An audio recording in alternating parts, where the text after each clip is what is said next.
Hello and welcome to Pain Unfiltered, where we go in-depth into the interventional pain and spine world with some of the top key opinion leaders and executives in the space. We are your hosts, Dr. Patrick Buchanan and Dr. Timothy Deere for this Aspen podcast. Let's get started. Welcome to the Pain Unfiltered podcast. I'm your host, Dr. Patrick Buchanan, and with me is my co-host, Dr. Tim Deere. How you doing, Tim? Patrick, I'm doing fantastic. It's great to see you. It's a new season of our show, and can't wait to hear all the great discussions you're going to lead this year, and happy to be part of it. Thanks. Yeah, we're starting season 3 right now, and there's so many exciting stuff going on with the podcast. You know, we have our annual conference in July, and then we also have the international conference in October. What are you most excited about this season for Aspen, Tim? Well, I mean, I'm certainly excited about the July meeting at the Fontainebleau, July 17th to 20th. This could be fantastic. I think the science agenda just came out, and it really covers everything from new advances in MIS to cadaver-based training to neuromodulation to creating evidence and study design, information from the FDA. And so I think the committee led by Kaz Mordalfa and David Lee did such a fantastic job of getting a great balanced agenda.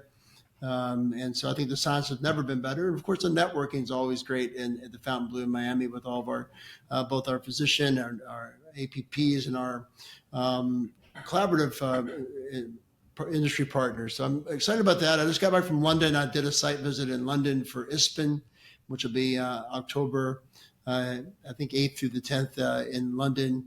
That'll be a fantastic meeting of our international colleagues. So I'm really excited about both meetings. I think that we want to continue to develop this community, this family we're developing of like-minded people.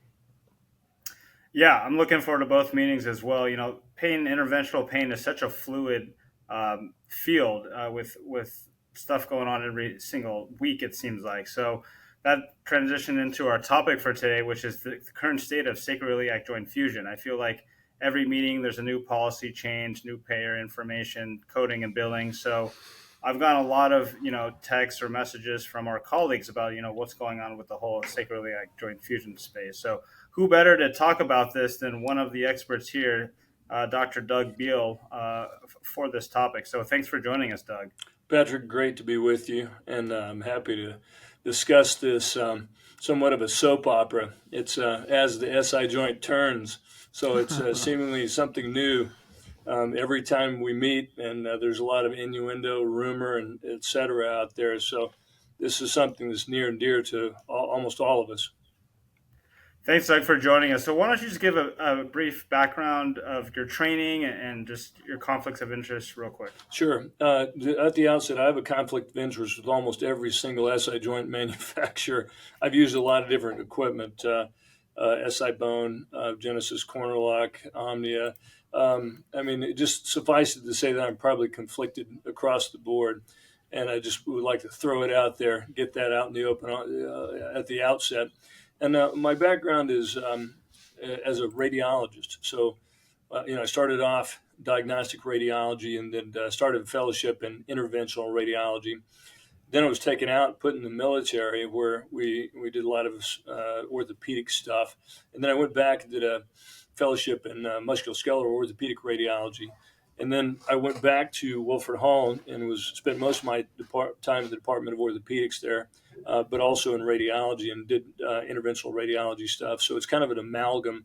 And I first started fusing SI joints, back in the 90s, whenever we got SI joints that needed to be fused because of trauma. And we'd have fractures. So sometimes the fractures would be sacropelvic fractures, would be complex. We'd use CT.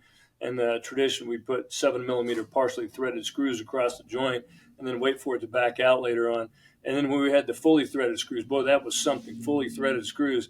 It took a little bit longer, sometimes still backed out. And then we put them in with cement, with especially in older people that had problems with bone mineral quality, density issues. And then, later on, whenever the triangular titanium bars came out in 2009, I learned to do that. And then did that for a while. And then when the 3D printed screws came out, kind of circa 2014, 15, I switched over to that. And I've done some of the posterior fusion with allografts. I've done posterior fusion, a few open, 27280 is the open code. And now, so I do a little bit of everything. I get a lot of revisions. I think probably 30% of the cases I do now are revisions for whatever reason. Every thing that we use needs a revision at some point in time. Everything that we use at some point in time may need to be taken out. And so that's kind of a general background, historical background of mine, and also of SI Fusion. So I've been around for a lot of these, and now we're kind of living in the era where we've gone from doing triangular titanium bars laterally to 3D printed screws laterally to then posterior laterally. And, that's also been a very good advancement. And then now we're kind of in the era of posterior devices, and some of those devices that we put in, they will fixate. And the CPT coding of it was the word was transfix previously. And if you look up transfix in the CPT book, it only appears only in SI Fusion, nowhere else. So that's kind of an anomalous thing. And that word has been changed to piercing at the last CPT meeting. But some of those devices include the Aurora TFX that go across the joint. The Surge Intech has one. T9 has a catamaran. And so these devices go in posteriorly and transfix and go into the sacrum or the ilium on either side. And so these are different than the posterolateral screws. And the posterolateral screws are designed to, instead of go laterally through the gluteal muscles, it's designed to go and just lateral to the PSIS and avoid the gluteal muscles as it comes down. And so these are all coded as a 27279. And the debate was when the posterior devices came out, including the posterior allograft, how do we code these things?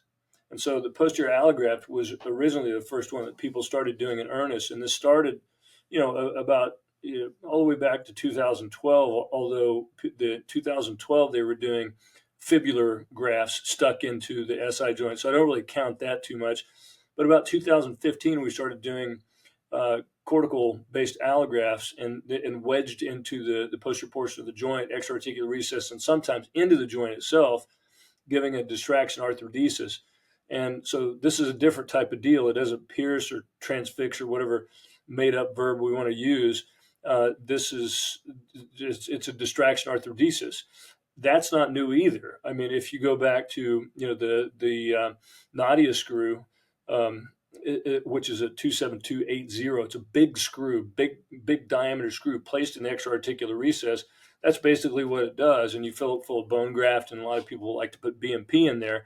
And so 278 is minimally invasive. 27280 is open. So that's on the other end of the spectrum, but it's still a distraction arthrodesis. Of course it works. And so, we've gotten data from the cortical allograft placed in the joint. A bunch of companies make them, Payne Tech, Omnia, Genesis, a bunch of them. And it works. And based on work done by you guys, Tim and then Aaron Clodney was the first author in the last Secure trial. This was really comparable pain and functional outcomes compared to Insight, IMEA, and later Lois, Sally, Stacy trial. To be honest, the Stacy trial results haven't been published, but I've seen the results and they're comparable. So, and the controversy came from some of the other people, some of the other societies saying, well, you're putting a cortical allograft down the joint. How can you call that a fusion? Well, my opinion is it's a distraction arthrodesis. It's just not as invasive as the other forms of that. So I agree that it is a fusion and it should be coded. But the conflict of this was, well, that's a different way. We can't call that a 27279, which is the minimally invasive surgery code, the MIS code for placing an SI joint fusion device across or into a joint. And so in 2023, that kind of blew up, and they said, well, we need a new code for this. And that was 27278. So we have 80 open, 79 MIS, 78 which is basically a minimally invasive distraction arthrodesis that doesn't transfix or pierce. And so that went to converted to a Category 3 or a T code, temporary code. It turns out there was enough evidence in the Secure trial that I mentioned previously. It was part of that evidence that elevated it to Category 1. So the Category 1 application was put in January 2024. It was a Category 1 application. And all of the controversy since then, this is a long story, right? All of the controversy since then has been, what should we do to make what categorizes itself, the device, as a 7.9, an MIS? What categorizes as a 7.8? Well, what is piercing or transfixing? Does it mean if I take a rasp or take a bone preparation device and I take off the cortex down to bleeding bone, is that transfixing? Is that piercing? Well, okay. So all of these are controversial. Kind of where we are now is anything that wedges the joint open and stays and doesn't have devices that go into through the cortex of the ilium into the sacrum and ilium. That's a 7.8. Anything that does that pierces and goes in to the medullary bone is a 7.9, regardless, agnostic of direction, whether you go lateral, posterolateral, or posterior. And so I think, of course, there will be argument at the next CPT committee meeting hey, it's a time-honored tradition. I mean, it's something different every time. But, chances are probably that things will stay the way they are. If they don't stay the way they are, and I'm going to stop after this next comment, but there is a distinct possibility that the 3 codes, or really the 2 MIS codes, will go to 1 code. And we'll have 1 MIS code, whatever that may be.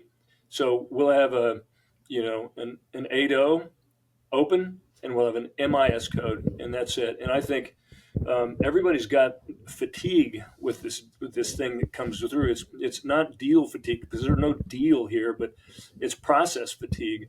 So everybody's really about ready to wind this up. So I think if we can't leave things the same as coming through this whole running the gauntlet of the SI joint coding run, if we can come through on the other end, if we can't come to an agreement to leave it the same, it probably will go to a single MIS code. So, Doug, I think that was a necessary long answer, because we really need to have the history. So thank you for that. I think, you and I have lived through this together in a lot of ways. I know that the bone graft is a fusion because I see the bone fusion on CT 6 months later. So I know it's a fusion. I also do lateral fusion. I also do lateral oblique fusion. So I've seen all of those be successful. So I have 2 rapid fire questions for you. And Patrick, I'll go back and forth. Rapid fire question number 1. Is it really the device or the method, or is it the patient selection, the diagnostic arthrogram? What's more important here? Is it really the method, or is it the selection? Yeah, I think it's a patient selection. One of these things that I tell my fellows is like, that come in that don't really do these yet. And they come in and the first thing they see is a Tuesday where I have clinic, and they see these patients, and the patients are happy and they do well. And they are inclined to say, well, I think I like this procedure. And, the thing that I tell them is that, look, people who need people don't just need SI fusions. They don't. They have to have pain, 6 out of 6 physical examination tests, or at least 3 out of the 6, a positive injection test where they get 75% relief of pain or more, and they have to have a reason. They have to have a reason for SI pain. They have to have one of the primary reasons. Most of the time we do it is fusion across 5.1 or long segment fusion across 5.1, or a postpartum pelvic instability, or a seronegative positive spinal arthropathy. If you don't have one of these things, you better have a good reason to look. I mean, so example, a 4-5 increases the stress and strain about 120 to 140%. So yeah, there's an exception, but that's a recognized exception. They have to have a reason for it. But if you pick out these people that have a reason and they have SI pain, and Tim, almost regardless of what we do, I mean, posterior cortical allograft, a lateral base screw, posterolateral screw, most of these things work extremely well. And I think it's really primarily patient selection, one, And then, yeah, you have to have the technical capability of doing it. But I've seen a lot of people that have a great technical capability, doing posterior allografts that get really good results. And so I think it's more important patient selection and just refining your craft and being good technically about which type of approach you perceive as your fastball. Yeah, that's been my experience. I've seen failure among some larger surgical implants by the spine surgeons, and when I go back to see why they failed, I think it was probably the diagnostic workup. A lot of Right. times, more so than anything else. Patrick, I'll give you the next question. I have a few more questions about society interactions after Patrick asks you the next question. Yeah, there's been so much development in this space. Back 4 or 5 years ago, there may be a handful of SI joint fusion companies. Now there's up to almost 44 companies. A lot of them you'll see at the exhibit hall at the annual meeting. But I think a lot of this has to do with the coding and billing and like you mentioned, the 27279, 27278.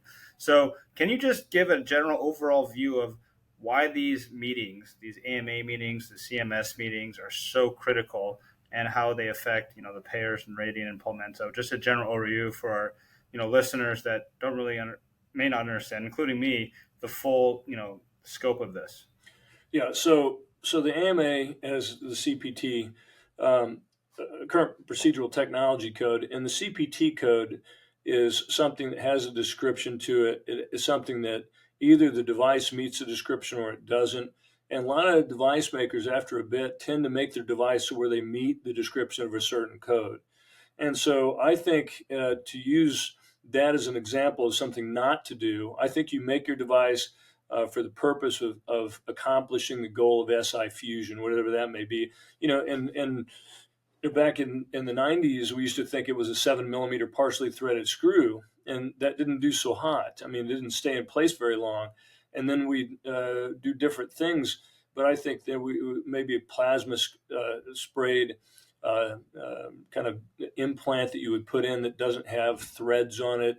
And then you go to a threaded implant. I mean, whatever it is, using the AO principles of fusion, I think that's the best thing to do. And then, the code description, you match the code, and, you have to go through the process of 510K approval or 361 approval. So the 361, the cortical allografts are human cellular tissue protocol 361, minimally manipulated homologous use. You're putting a graft in where there's already bone, shaving bone out, putting a graft in, and that's a 361. And then the predicate device, the 510K approval, it's something similar to the predicate. It used to be used for the same reason of fusing the SI joint, and that's the 510K approval. And that's what most companies go through now. And so, believe it or not, Patrick, there's over 50 of these companies now. I mean, somebody told me there were 55. I don't know if that's true, but I wouldn't doubt it if it is. I mean, with the success of SI Fusion comes a recognition. We're talking about patient selection, and one of the OGs in this space, Jeff Donner, who's half a click ahead of both Tim and I, and he's been fusing. If there's anybody who's been fusing SI joints longer than we have, it's Jeff. And he said something interesting. I was at an Aspen meeting, 2 Aspen meetings ago with Jeff, and we're talking about this topic. And he said, I would be, in my early years, I would be tarred and feathered for suggesting somebody had SI pain. And that's, that really caught me off guard. And I think that his point is that early on, he would be tarred and feathered because the people didn't really believe in SI pain. We've gone from, whenever JFK was shot, he was wearing an SI joint corset. And he was wearing that because he had a Wilson plate in there that was placed as a 5-1 fusion. And later he developed SI pain. So why in 1960 were we able to? And before that, the first posterior fusion was done by a guy named C.F. Painter in 1908. I mean, that's way back then. And so we were able to recognize it from then until the 60s. But after that, it kind of faded away. And I think the advent of the pedicle screw is really what did that. And the pedicle screw kind of began in France in the 70s, in some form of this the 70s, the form of the pedicle screw. And then suddenly everything was spine, and we kind of forgot about the SI joint. And then the renaissance of the SI joint. I mean, ironically, one of the real pain generating forces to the SI joint comes from a 5-1 fusion, usually with pedicle screws. So, I mean, this is, it was kind of come full circle, but I think this is, again, a matter of recognition of what it is.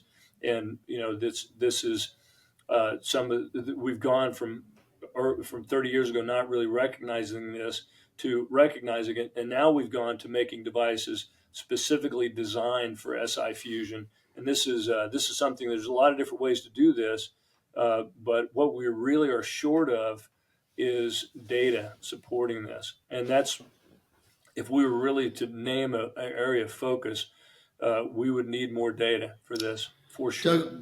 Doug, you took my next question really. So a couple of thoughts here. There's 55 companies, but only 4 or 5 companies do any research. So the companies Right. I've chosen to work with, as you know, are the ones that have been research driven here, and you've been involved in a lot of that. I think that's sad. It's taking advantage of capitalism without giving back, and I think we need to change that. But when someone does data, and I'm hoping that strategic gets involved with one of these companies and funds a type of large multi-center randomized clinical trial we need with 2 arms that's bigger than anything we've done before. I think when that occurs, this will solidify the space forever.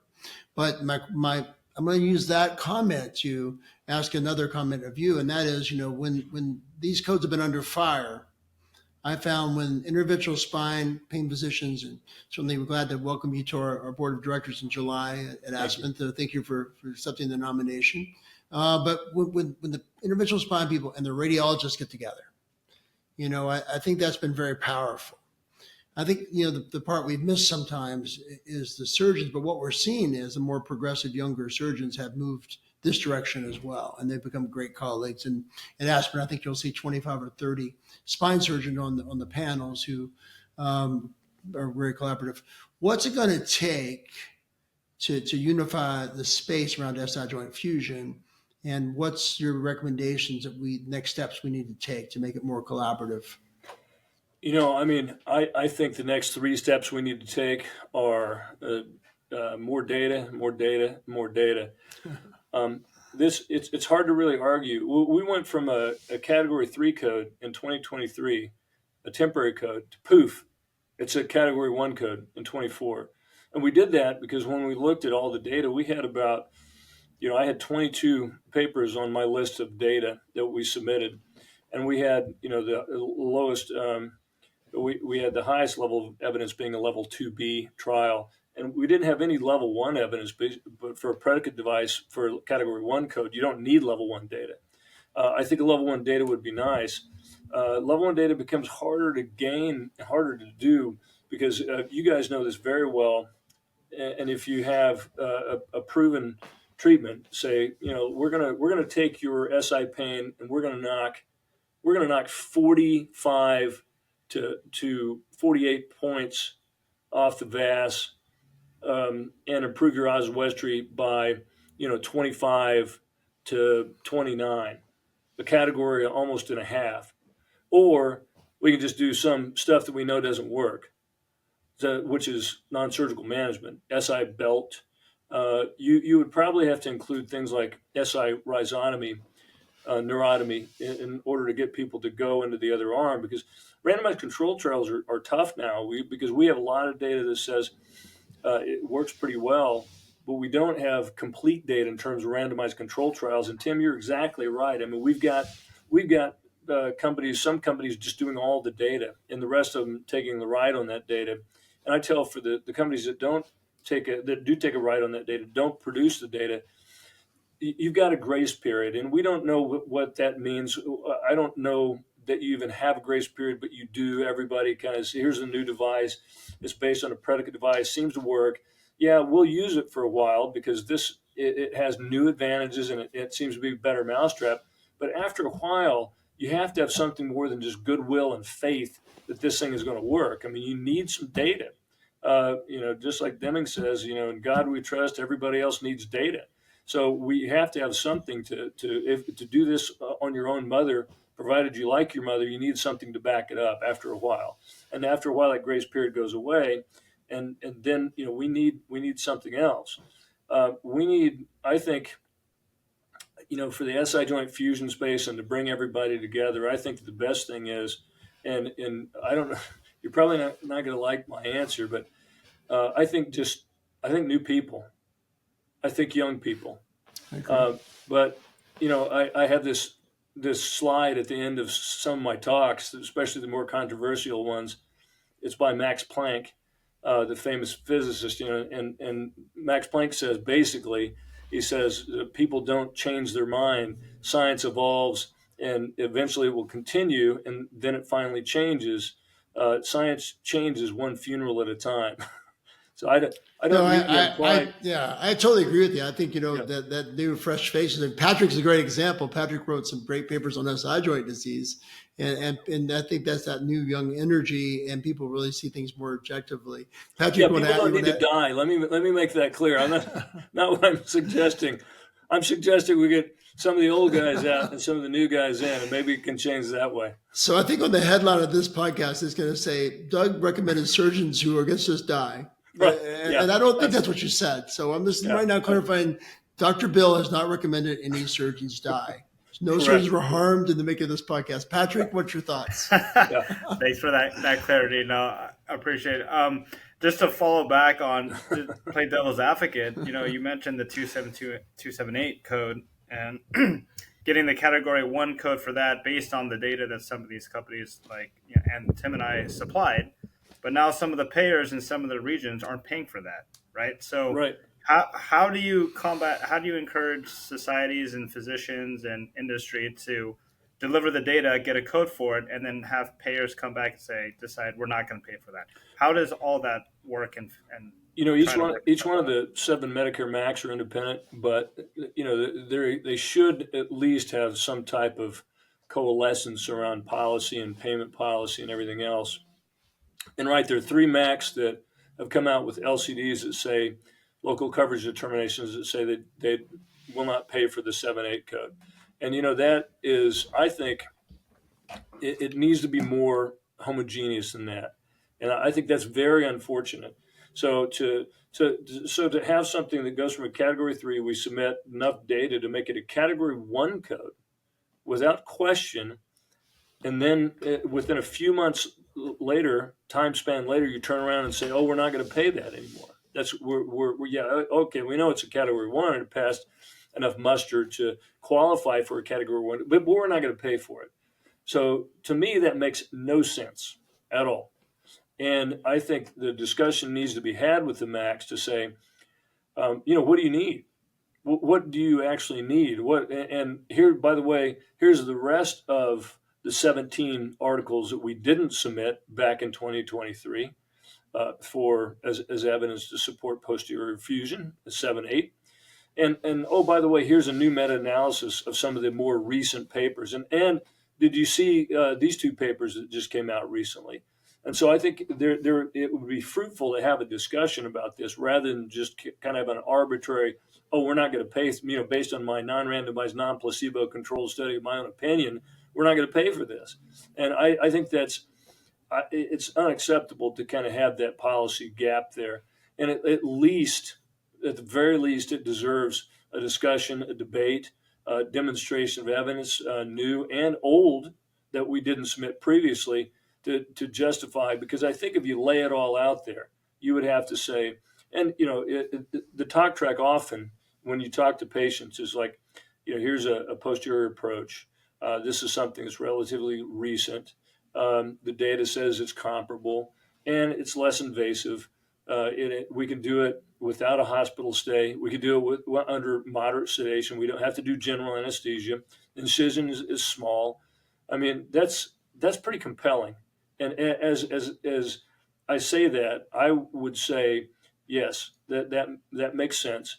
And to change something like that, to take away the only known SI joint approach that I know of, that I just reviewed the literature, the only one that doesn't require deep sedation or general anesthesia, to take that away, and as if you're a Medicare payer and precisely the type of patient population that needs it is a fragile elderly person with SI joint pain, again, makes no sense. It deserves at least a discussion.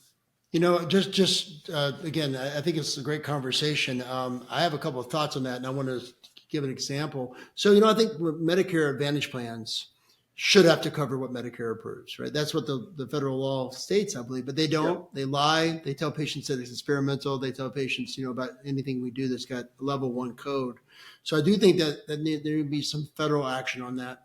Also, I've been involved on a care advisory committee for one of the 7 Medicare, and what I find is a lot of times there's political agendas in those segments. And so, Patrick, your question asked about how can 3, max approve it and 3 not approve it and 1 be neutral. It's really not appropriate. I mean, the federal level, they review things very carefully. So I think these are all political issues that have nothing to do with the science many times, but more to do with who happens to be on the CAC. And this is a problem that I think is going to be very complicated, but it can be solved.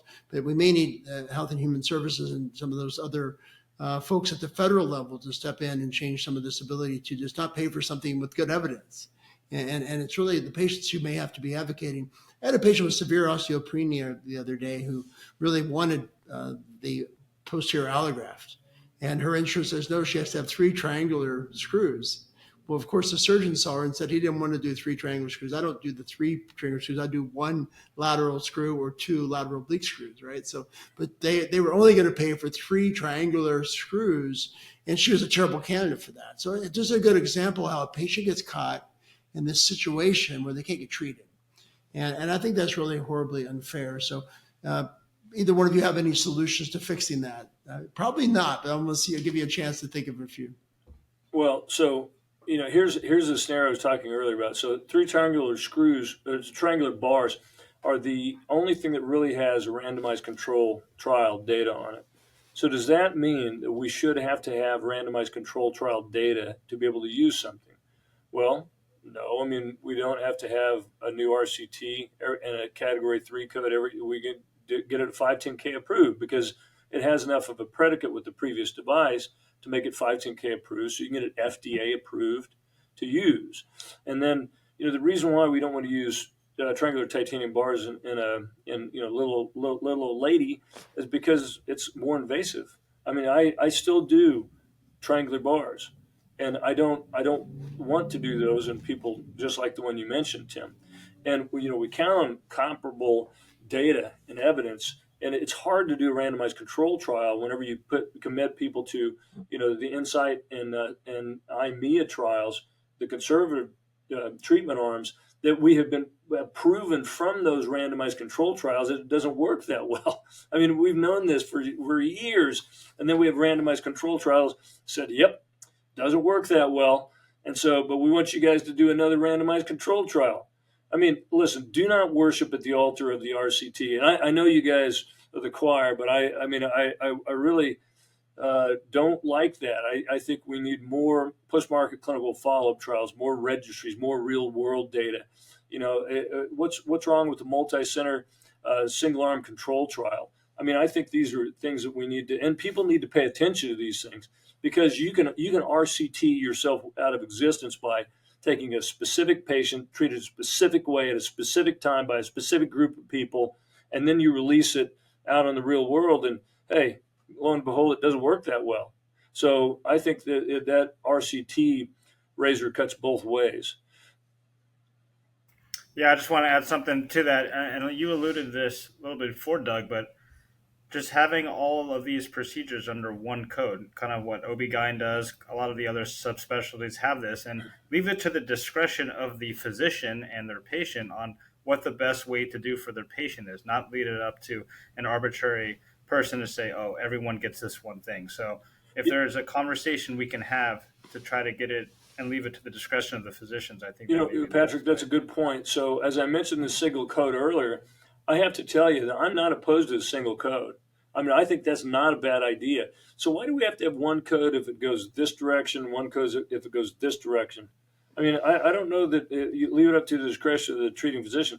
Otherwise, if you make a code for every single change, every single modification, every single guidance system, I mean, you'll wind up with a Byzantine coding system that looks like our tax law.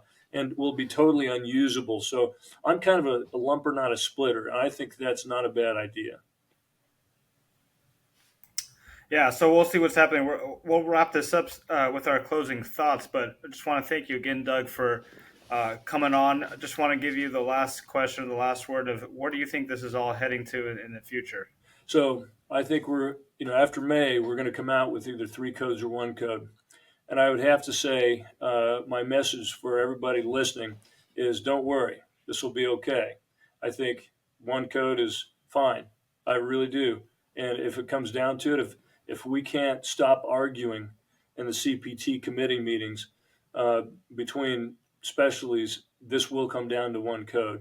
And I think based on what we calculate to be the value of the procedure, which is basically the cost it requires to do it, the amount of work that goes into it, the complexity of it. I mean, these are all add up to calculated value. I mean, all of these ways, it's not just the good old college try to do one of these things. I mean, there's effort to put it that goes into doing these SI fusions. I mean, I tell my fellow he needs to lift more weights if he's going to do the SI fusion, because it requires work and arm strength and time and complexity, and you have to run the risk of having to complications of having to manage them. So I think regardless of the way that we do it, the value and the work that goes into it will be about the same. I think this value will be maintained over time. And don't worry, it doesn't matter which direction we go on this. I think things will be just fine.